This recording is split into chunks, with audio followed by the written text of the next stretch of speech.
Hey guys, welcome back. Super excited to have this guy on today. This is going to be a very different discussion than what we're normally talking about because we're normally talking about entrepreneurship, buying commercial real estate, cool stuff like that. But today, this is going to be even more fun. I've actually been looking forward to this interview because most of you know I am a car fanatic, and this guy knows a lot more about cars than most, and he has a lot more cars than most. PJ Ghadimi is here. He is the CEO of the Exotic Car Hacks and also Watch Trading Academy. He's also a really, I didn't even know this, to be honest, an author of a very high selling book, The Third Circle Theory. And what I want you guys to do is sit back and kind of change your mindset a little bit about some of the things that we were taught growing up. We were taught that, toys like cars and watches were just a liability and avoid that. But this guy's got a totally different look on it. So thank you for doing this, PJ. I'm excited. I'm actually a student of PJ's. I've taken both of his courses and actually bought multiple cars using his strategies, and it's worked. I've made money on both of them and bought some watches at great prices as well. So thank you again for being here, PJ. Yeah, my pleasure, buddy. Excited to be sharing some knowledge with the audience. So we're talking to a bunch of people who are typically risk adverse and also, relatively conservative with their money. A lot of them like cars, but they're probably wondering, how the heck would I justify buying that sick Ferrari, that sick Lamborghini, that sick McLaren, whatever it is, financially? Can you maybe give everybody an idea of what you're doing with these luxury assets? Yeah, so most people assume because there's enough data for like 100 years that real estate is a good asset class. So historically, time has proved that to be correct, right? Like even when you make bad moves, 10, 15 years later, populations increase, locations get dense, so cost of real estate goes up. So even when you make a bad move in real estate, basically the environment corrects you at some point, depending on how much time you have. Not necessarily a good move, but at least you get your capital back plus some, right? So we've seen this play out over 100 years. And one of the reasons we have is because as an entire population, we obviously need homes or need places for business. So it's kind of a necessity. It's a supply and demand curve where supply is historically over time always less than demand.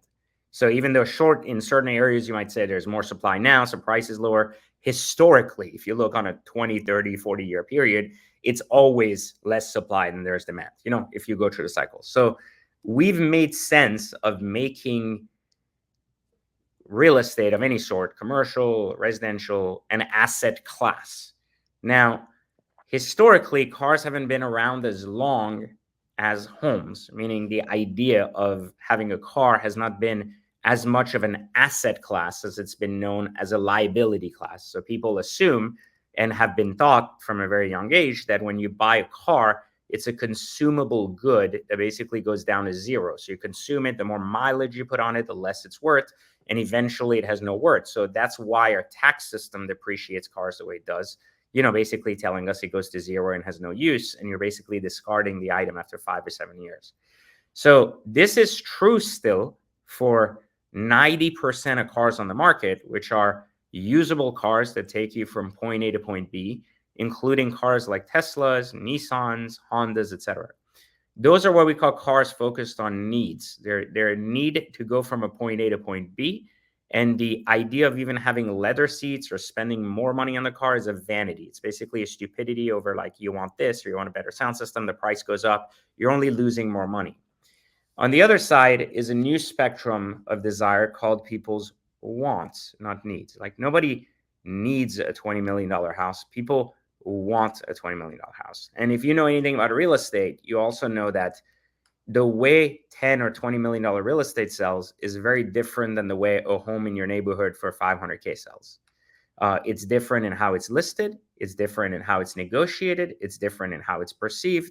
And it's basically a way to park money for different people at different times in different areas. And there's also a very different scarcity in how and why people value properties in that way, generally speaking. So, a normal person would say, well, the bank appraisal is 550. This is what I can afford, right? Like, and they go through the motions. However, on a $20 million property, banks won't even lend you 20 million. They usually cap out at 10. So they'll say, well, wait a minute, like, are you going to put 15 million down? Who cares? You don't even care about appraisals. It's not even on the roster, right? So the mindset is different at different levels, and cars are the same thing too. So exotic cars specifically, and let's be clear, not all exotic cars, most exotic cars, which is about 70% of the cars being produced, basically depreciate just like normal cars. The only difference is they turn from a liability class into an asset class, either because they're incredibly rare and don't depreciate at all and go up, or they depreciate to a certain baseline depreciation and never depreciate below that. So there is a baseline where the demand significantly exceeds the supply at all times. And as cars get older, supply leaves the market as they get more broken and older and just degenerate just by sitting there. So there is less volume and there are more people getting rich each year. So if you need to validate that, you just look at the index of how many millionaires were around 20 years ago, 10 years ago, 5 years ago, 3 years ago, and today. The number is always more. It's never less. There's not less millionaires today than they were then, right? Like, so historically, there's always more demand for luxury goods as time prevails. There's also a paying attention to the fact that 20 years ago, two manufacturers, Ferrari and Lamborghini, existed and basically created exotic cars. Today, everyone and their mother creates an exotic car, from Audi to Porsche to everyone else, and it has ranges of product from 50 all the way up to like $10 million. So the point that I'm trying to make is that as an industry and institution, the world of exotic cars is very different from the world of cars. And as an institution, it also has evolved so much and changed so much that the principles that people assume where they go, cars always break down, insurance is really expensive, taxes are to the roof, are also not applicable today, as the industry and institution as a whole has grown around it and created a very unique dynamic that enables normal people who understand my strategies to basically buy a car at a fairly discounted, depreciated value, knowing they're buying the right car with the right miles and the right options. And that car is going to be in demand enough that in a year or 2 years, when they decide to get rid of it, they will make their money back on their purchase. So in other words, they're no longer depreciating a car, they're parking money in a car and leveraging that car because it's their want, not their need, and then able to recycle that cash after in something else. You already do this with your primary home, you just don't realize it. So what happens is, in your primary home, you don't think that much about renovations or things like that, because you go, I live here anyways, I want a better kitchen, I want this. So you address your needs, and you know that by the time you sell your home, you're going to get your money back anyways if you buy a kitchen. So you know that the appreciation your home has is a break-even point to the renovations you put in it. This behavior is there because you have enough data giving you confidence to do this. But no one's been talking about this about cars except me for the last like 15 years. So this evolution has taken place, and it's been going on for 15 years. So some people are going to say, well, this is a COVID thing because cars were more expensive during COVID. It's not. I've been doing this since I was 20 years old. I'm 42 years old now. So what I'm saying is, this is not a new thing. This is something that's more brought to attention because of the huge amount of increase of exotic cars in the market space. And the fact that 10 years ago, you would see maybe 1 out of 100 people driving exotic. Today, you might see 20 out of 100 people driving exotic, depending on which city you live in. And that's a pretty big jump. And so because of this huge market shift in the industry and the supporting industry, it's now very possible to basically have everything you want in life and not have to actually lose money doing it. Doesn't mean you won't have to pay for it, but you don't have to actually throw the money away by buying it. So long gone are the days where people were convinced that if you can't afford it cash, you can't buy it. Long gone are the days where, why are you wasting money on a $500,000 watch? It's stupid. These things are not stupid anymore if you know how to do them. And at the end of the day, anyone listening to this, why the hell do they want money? What's the point of dying with a bunch of money in your bank account? Oh yeah, my kids. Why do you care? Let your kids have some money. Your kids ain't need to have all your money. What are your kids going to do? They're going to go piss it away on cars and shit anyways. So you're better off just learning how to do this. So you can teach your kids too, that they can recycle your money and literally preserve it, and you enjoy it, they enjoy it. And you're not the type of idiot that's telling people that, like, oh, you shouldn't spend any money on anything because we're just afraid of everything and the world's going to shit. And what are we going to do? So we're going to park our money in our bank account, hold it in our pocket, in our mattress, or we're going to put it in commercial real estate. I think it's just stupid. So people are preventing themselves from living their lives and enjoying their lives primarily because of a lack of education. And this is one of the reasons for why for the last 12, 13 years, I've been teaching this stuff online. And one of the reasons why we're one of the top 3 educational course business on the internet, literally in the United States. So this is a much bigger platform than people imagine. We now have over 40,000 students, 48,000 across 2 platforms. I have a total of 5. So, there's a lot of individuals who are changing their lives as a result of learning how to do the things they always could do. They just didn't know how to do. Yeah. So I think what really attracted me to your education was I like cars, I like watches. How do I do it to where I'm not just blowing money? And everything that you just talked about, the storing of value into the right vehicles or the right watches was really the thing that I didn't know and most people don't know. And I think when people hear exotics, let's just be clear, we're not talking about your standard SL or your, standard Audi, high-end luxury car. There's really a difference between a luxury car and an exotic car. And Right. you maybe talk about the difference between the two because it's pretty So clear. the car segment is basically 4 segments. Poverty cars, which get you from point A to point B, which is everything from your Tesla to your Maximas and crap like this. I don't even know if they still make a Nissan Maxima, but something like that.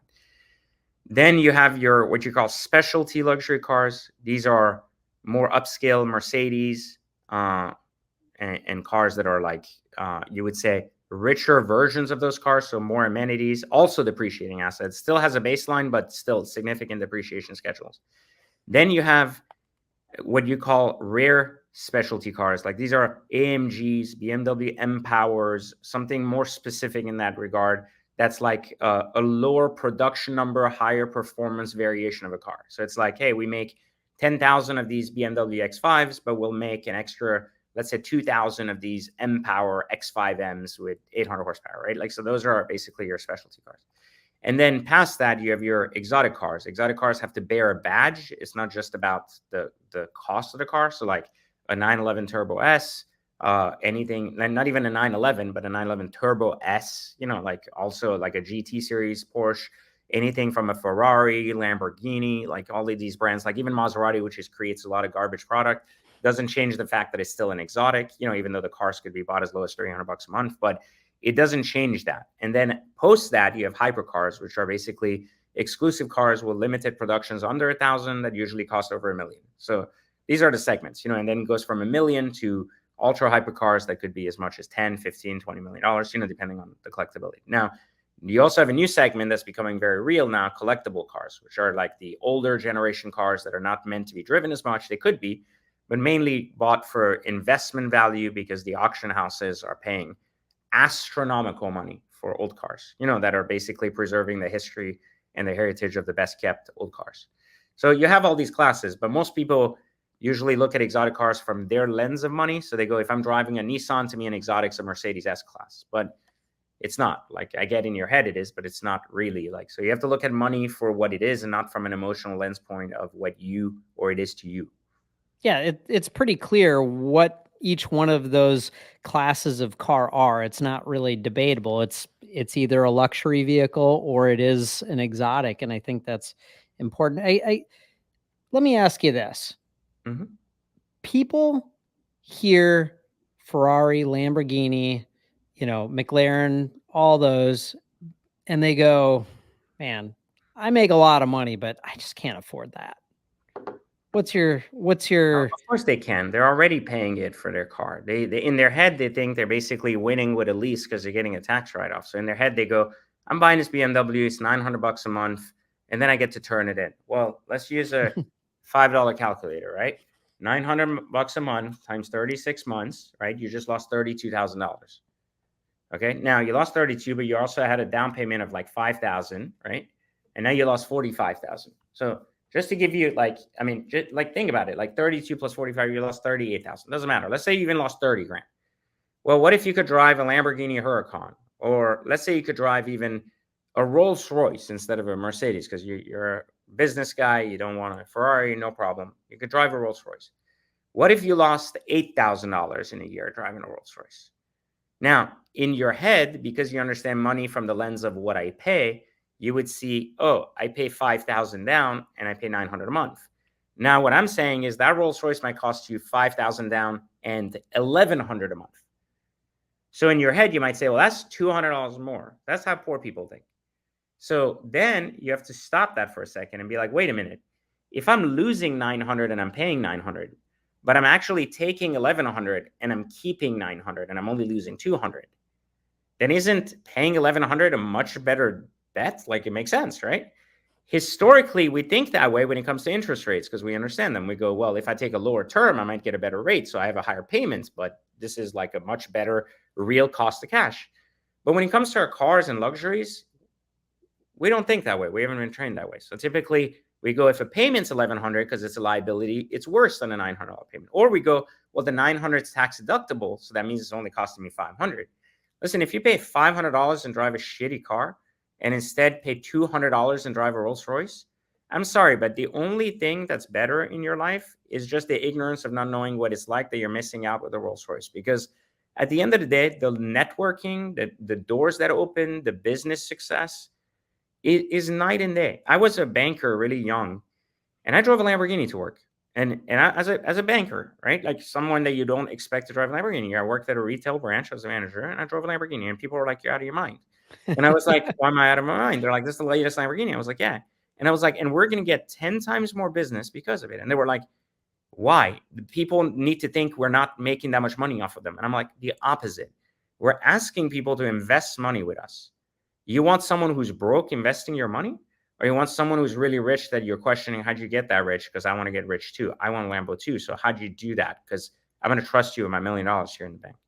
So the mentality we usually come from is a mentality of fear towards things. And so if we look at it towards abundance and growth, like savings accounts are for poor people. Poor people save money because they don't want to invest in their growth. And I'm not saying they have to invest in like stocks and like put their money there.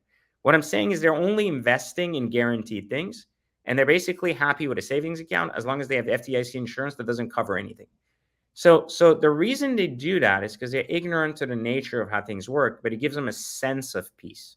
That's why we overinsure our cars, we overinsure our house, we overinsure ourselves, we buy better health insurance that we need because we're constantly in fear that something we can't afford takes place, right? Like that's just, oh my God, what if I have surgery and I have to pay $800,000? I'd be bankrupt. So I'm going to buy the best insurance, but it doesn't mean that the lower insurance wouldn't also cover that tragedy. We just feel better about it. Like we feel more trustworthy with spending more. So these are the mechanisms we need to break down and basically have people unwind in order to be able to understand why driving a Rolls Royce holds significantly more weight than driving a 5 Series, especially if you actually pay less at the end, even if you park a little bit more up front. That's what I wanted you to get to. At the end of the day, you're actually paying less for the Much less. Rolls Yeah, much less. because it holds its value and you're actually you lose 38 grand on a lease for 3 years. If you lose even 8 grand a year, even 8 grand, like let's say it's a worst case scenario, you lost 8 grand a year, you lost 24,000 and you drove a Rolls Royce versus you lost 38 and you drove a 5 Series BMW. Like the mentality is not there. And here's the problem, and this is why I use those examples. Most people will say, wait till you have a bill from the Rolls Royce when it goes to the shop. Wrong, because Rolls-Royce product, guess what, is made by BMW. It's the same thing. So technically, yes, if you go to the Rolls dealer, you're going to get a $15,000 bill. But if you follow my ways, there's a shop down the street from you, like there is in every other city in America, that can fix your car for the same price it fixes that BMW. They use the same part. They just don't have to buy them from Rolls-Royce. So again, the lack of knowledge and the concepts of how things work create this scarcity for people. And then how about insurance? Haha, I caught you there. Well, how about this? Insurance is cheaper on exotics than normal cars because the crash ratings are usually less because less people crash exotics. So your cost per month is usually less, meaning the most expensive, car I've insured in my life was a Range Rover. It wasn't a Ferrari. It wasn't my Bugatti. It wasn't some crazy like one-off, one color off Porsche that didn't exist anywhere. Nope, none of those things. It was a base really Range Rover. Yeah, and okay. I mean that's where again the the lack of knowledge, right? Like it's like, well, everything that has a Ferrari badge is fast and it's two-seater. That's why. So again, what we are using as a baseline of knowledge is something from like 1985 that nobody cares about anymore. There's laws outweighing insurance, allowing insurance places to charge more because a car doesn't have back seats. And people are like, no, no, no, it has to be a four-seater because my insurance is going to kill me. And I'm like, that's not even a thing anymore for like a decade now. I don't know why you're worried about, a law that's in the UK now. That's not in America. Like that hasn't been a thing in America. They got sued like 5 times over that. He's like, oh, really? I'm like, yeah, that doesn't work that. Like, oh, okay.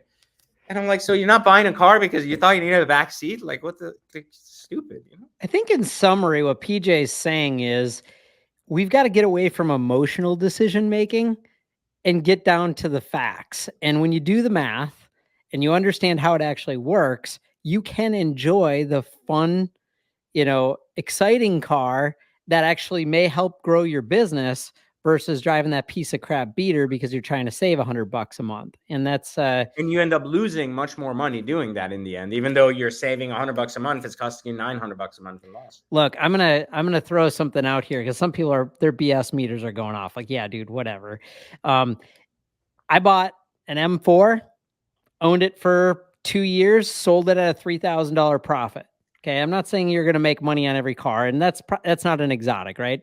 But using some of the concepts that PJ talks about, made money, right? And I drove it. I drove it all the time. I loved the car. It was super fun, way more fun than my Audi A6 that's in the other stall that's just for getting around, right?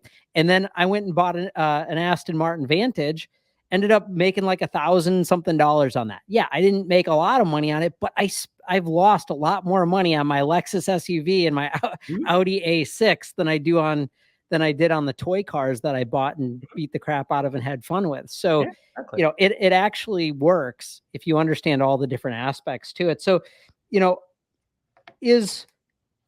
me shift gears here a little bit, PJ. You run multiple businesses.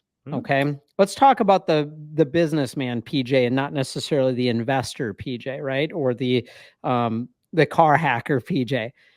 What businesses do you operate right now other than the education businesses? So I have a lot. We have a very large portfolio of education businesses. So it's not like it's not just Exotic Car Hacks and Watch Trading Academy. We own a multitude of online courses, even many that I don't teach myself, meaning that are just part of our portfolio of products. Now, in addition to that, I've authored books, which I've authored a total of 12 books, 3 of which are bestsellers. And that one sold 4 million copies. Yeah, Third Circle Theory Third Circle. I think 4.1 million copies today, being self-published. So I want to add that to the table.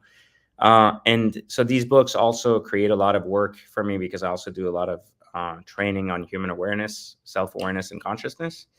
Outside of that, I run a bank, which is basically like my own lending company that lends out to jewelers, dealers, and art dealers. So it's a private like equity fund that basically just gives dealer extra capital as needed to purchase cars, jewelers, watches, and jewelry, and then of course art dealers, art. So we provide that solution, and then I also I'm working on a project which is, I can't tell you what it is, but it's the largest auction house for watches in the world. So I actually am part owner of that, and I run that. Very cool. So are you?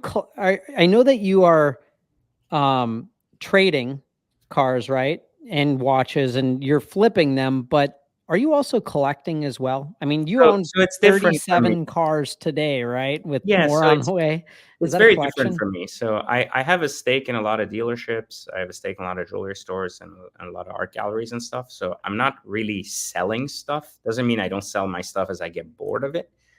Having such a large personal car collection, like all my cars are registered to me, from my Bugatti to like anything else, it's all personally owned stuff. It's not like under business as an investment or anything. I love cars. So that's one of the reasons when I was poor, I was looking for ways to own cars I couldn't afford and discovered the strategy through my banking knowledge, right? Like how this works. But cars are not really like, you can make a lot of money on collector cars, but my point with cars was never to make money. It was always to preserve money and still be able to enjoy what I've loved doing without losing it, because it would I would have to be a billionaire to have my car collection, and to have the collection I have and be able to do that in a financially responsible way, I'm very happy with. Like I'm very, very happy. On the other side of it is watches. So watches are not a wealth preservation strategy; they're a wealth creation strategy. So that's very different. It's one of the best asset classes. Kevin O'Leary swears by it. He loves it to death too. Like, I mean, there's a lot of money to be made in watches. I make like anywhere from 400K to 600K a month trading watches from like literally my office as a side hobby, like 15, 20 watches. I don't even have an assistant packing packages. Like that's how easy it is. And I don't want to be like misleading where anyone can come in this and make like $500,000 a year doing it. But a lot of our students after the third year are making $500,000 a year, not a month like me, but in extra income, regardless if they have a job or not. So there's definitely a lot of money to be made in the watch game. It's highly infant, even though it's only about like 20 years old as an industry. It's a very infant industry, so there's still a lot of money left. It's a very growing industry, so there's just a lot of opportunity in that. So personally, I think that there's just a big opportunity to take a look at all the things you want to get rich to spend money on and turn half of those expenditures into equities. And as a result of that, be able to grow further. So for me, cars have always been this huge thing where it's beautiful, it's exciting, it's fun. And honestly, the part people miss the most about the cars that they don't understand is the networking opportunity more than anything else. The people you meet, like they don't understand. They're like, why would you wear a $500,000 watch? What time can it tell more than a watch that's like 10 grand or 5 grand or $50? It's not about that. Like we're not wearing a watch because I can't tell the time. I tell the time from my phone, and I don't even have an iPhone that should tell you how little I care about what time it is. But the point is that who you meet, that's your entry point into a lot of conversation. Like you don't wear your bank account on your t-shirt, right? Like you don't like look at it and go, hey, I got $30 million here, $100 million. Look at me. If people don't know you, they judge you by these symbols of success, that you like it or not. I mean, maybe you said that's shallow. Okay, that's the way your world works. We work off of money. You got a big yacht. People are like, who are you? You got a Bugatti. People are like, hey, like, who is that guy? Like, how is he spending $4 million in a car? Right? Like, it doesn't even matter if you're like financing it. You still have to have 50 grand a month to finance it, right? Like, so it's not like you are or you're not. Like, some people finance them. I paid cash. Doesn't make a difference. The point is, you need to have some kind of disposable income to spend that kind of money, right? Like, you need to have some kind of disposable income to be comfortable spending $500,000 on a watch, right? And wearing it and not just putting it in a vault. And wearing it, right? So if people see that, now if they're poor, they usually can't connect with that, and they get very upset when I call them poor. But I would say poverty is a mindset. Being broke is just part of the journey, but two completely different things. But if you're poor in your mindset, then usually you look at these things from your perspective. You go, well, I don't even have 100 grand. Why is this guy spending 500K on a watch? Doesn't make sense. But the world doesn't revolve around you. Each person has its own stage of evolution. But at my level, if I wear a $500,000 watch, it's sometimes the difference between, oh, let's have a conversation. This guy's the real deal. He's not a cartoon. He's not some guy on the internet preaching something. Can't fake that. Like, if it's real, it's real. And people at this level know what real versus fake looks like. Your behavior matches what you have, right? Like, it's like the guy, like, you buy your first supercar, it's 80 grand. You're so afraid to take it out. What if someone hits it? What if something happens? You're me. You just take out a $2 million car. You don't give a fuck. You're like, I don't care where I park it. What happens? Like, it is what it is, right? Like, shit happens. Like, I don't care. It's different status. I mean, when I had my first Lamborghini, I was the same. I was like, who's going to sit on it? Go and get it here. Where should I take it? It's going to rain. But I didn't have that much money, right? Like, meaning like I had my payments. I was making my $2 grand a month payment on my car. Now it's different. Like I have $25 million car collection cash. So it's different, meaning at different levels, your reaction to money is different. But it still doesn't change the fact that you have to go to the 100K level to get to the $20 million level. And the point is, some people are just so afraid of going down a level they don't understand, or they don't want to understand it before they get there, that they never end up getting there. And unfortunately, they stay stuck in their mindset. And the worst part is they teach their kids to be broke too. That's true. It's generational. PJ, you were poor at one point. You even mentioned it. Can you talk about that evolution? I mean, what you're talking about to someone who maybe isn't financially where they want to be, but they want their mindset to grow to be able to do the things that you're talking about doing. Like, can you talk a little bit about your evolution from going from broke to Yeah, so I $25 mean, I million was dollar a, I car was a, collection. I was an immigrant from Iran. Went to France with a single mother. Was broke. Like we were good in Iran, we're broke in France. 10 years later, my mom built a baseline just to survive, right? And then we broke that up again to come to America. So I broke again.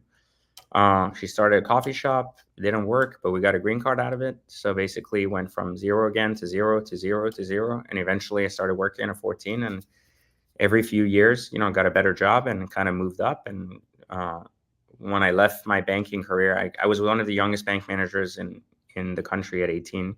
So at 25, I basically got fired from banking after a very, very lucrative career, and went to start my first investment fund.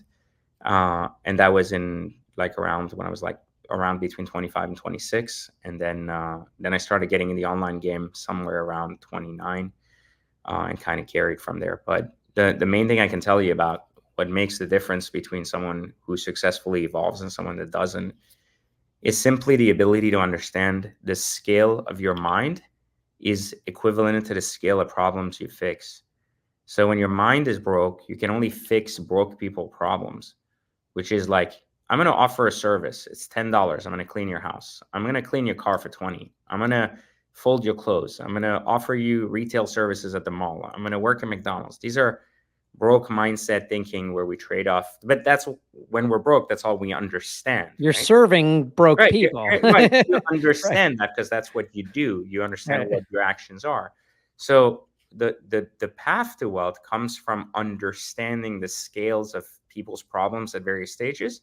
So you can quickly evolve from I'm solving $10 an hour problems to $100 an hour problems to I've created a service that 10 people can use while I sleep and I'm still serving $1,000 problems, right? Like so that's how you kind of scale mentally, first understanding the scale of what you're solving. Like the what I always tell people, they always ask me, they go, what was the path to $100 million like? And I go, well, the path to 0 to 100 grand is very different from the path to 100 to a million. The path to a million to 10 million is also very different than 10 million to 100 million. But when you're at the path from 0 to 100 grand, you have no idea what the scale of 6 layers later looks like. So when people are worried about making 10 million when they haven't made 100 grand, is they're basically trying to say, how do I win the lotto or become an athlete tomorrow so I can get a $300 million contract doing nothing? They're not saying, how do I evolve to that? They're saying, how do I get an outcome without understanding the path? So you won't learn how to make 10 million until you've made your first million. You won't learn how to basically take 10 million and turn it into 100 million until you have 10 million. And so the only thing you can do is you can learn that scale only one step ahead of where you are. You can't learn it past that because you're just too stupid. It just naturally happens like to humans. They're just too dumb to think that far ahead and execute that far ahead.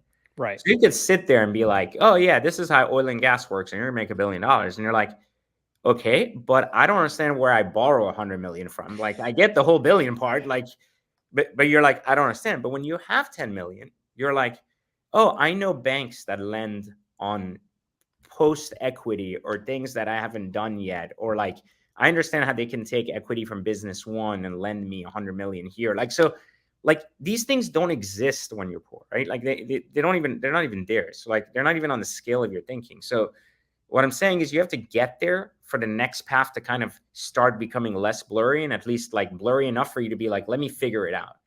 But when you're like at 100 and you're like, I'm going to build $100 million company, I'm like, get the fuck out of here. Like, it's never going to happen. Like, Yeah, it's like too it big just of a doesn't work. jump. It Yeah. just doesn't work. Like, it's not that the company can't make 100 million, is that you're not the person that understands how to get to 100 million. And so really it's looking around the next corner so that you can understand that next Yeah, phase at the that you're most trying one to to get two to. corners. You can't look at the other side of the house and be like, I got X-ray vision. Like, I'm going to see what's going on in the house next door. Sure. Yeah, it's just looking around that next corner. So in conclusion, how does someone get started with this? Like, and can you use the watch flipping and the car hacks in tandem? Yeah. So if you don't have that much money, you can make money with watch trading. And then as you get money, you can use that money to make sure you buy the stuff you were going to buy anyways by buying them correctly with car hacking. And what I mean by that is you're going to multiply your money. You're getting rich to buy shit. I'm going to teach you how to get richer buying shit. These are completely different models, right? You get rich so you can buy shit in your life. I'm going to teach you how to get richer buying stuff you're going to buy anyways. So that's really like the core of what we do. It's simple. And the other thing I'll also say, if you're not if you're not mentally, mindset wise, successfully where you want to be, read Third Circle Theory. It's a book I've created that frameworks how awareness and self-awareness develop in people. And I think that's the piece of education we're missing in the world is we focus heavily on skill and we focus heavily on, how to do something. Like we Google, how do I make 10K a month? We don't Google, how do I become a person that makes 10K a month? So this book is very much focused on you. It's not focused on, I'm going to teach you how to do something. It's going to align your view of yourself with what others see of you when you look in a mirror. And I think this is one of the things that's missing in most schools in the world is we teach kids to basically, we tell them we're giving them an education, but we're not really giving them an education and awareness and how to pay attention to what's going on around them. So when they come out, they're like, unless I'm told what to do, I don't know what to do. So we're training them to be workers and to seek additional education in advanced colleges, at their work, in internship programs. We're not teaching them how to pay attention so they know where to go for their path.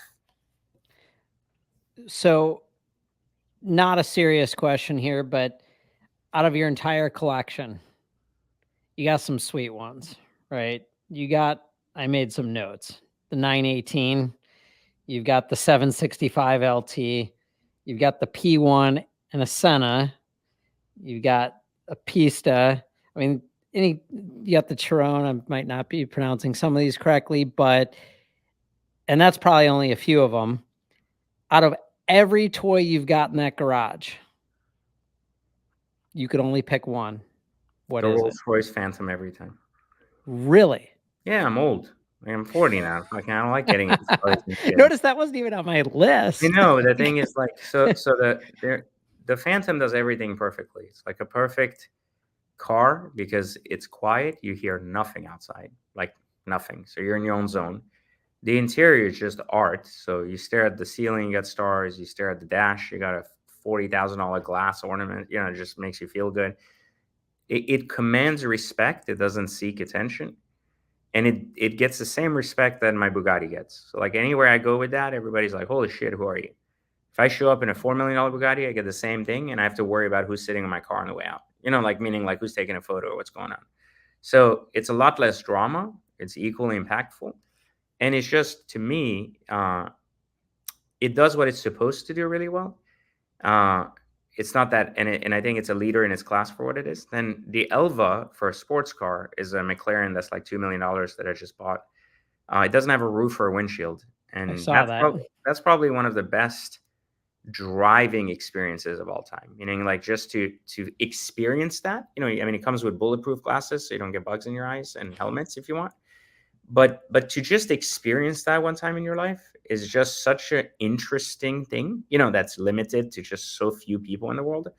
That's one of the cars I call like the billionaire car, even more than the Bugatti, because a Bugatti you buy for status, but like an Elva you buy when you already have 20 cars because you can't use it half the times. It doesn't have a roof, doesn't have a windshield. It's not legal in most places. Or it is legal, but they tell you like you figure it out because you're supposed to have windshield. I'm like, I don't get how this works. They're like, they're just not going to pull you over. You're too rich. I'm like, I don't get how this works, but okay.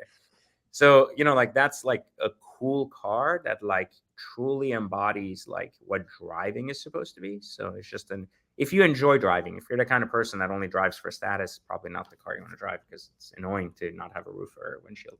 Yeah, when I saw that, I was kind of like, I don't know about that one. That looks fun, but it looks like a really big, cool go-kart. Yeah. And it's $2 million. Some like bugs. It's not even like a shitty like, oh, I bought a 200K track car for the weekend. Nope, like $2 million. So fuck you. Yeah. They take all your money. and actually, I was showing my dad that car actually earlier. What are the stats on that car? Vanity metrics for that car, horsepower, torque. 2,800 pounds, one of the lightest cars ever made. 800 horsepower. Jeez. Yep. Yeah, just pure track car. Pure excitement when you drive.